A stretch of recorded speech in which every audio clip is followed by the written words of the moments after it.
என்ன சோயா, நான் கேட்டதுக்கு எதுவுமே பதில் சொல்ல. Hey, are you mad?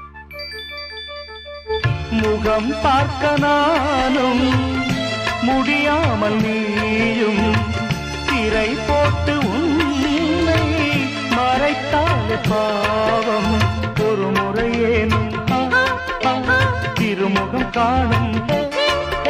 என்னண்ணா அந்த பொண்ணு உன்னை கழுவி ஊத்தினுக்குது, அந்த பொண்ணை பார்த்து சிரிச்சுனுக்குற? ஏய், ஒன்னு கவுனிச்சியாடா? அந்த பொண்ணு ஃபேஸ பார்த்துட்டேன். வா வெண்ணிலா உன்னைத்தானே வானம் தேடுதே, வா வெண்ணிலா உன்னைத்தானே வானம் தேடு. ஒரே நிமிஷம் ஜோயா, நம்ம லவ் பத்தி யோசிச்சியா இல்லையா? ஏய், புரியாது. எதுக்கு இப்படி ஹச்சிடாம போயிட்டு சுத்திட்டே இருக்க? தயவு செஞ்சு லைஃப்லயே வராத, போயிரு.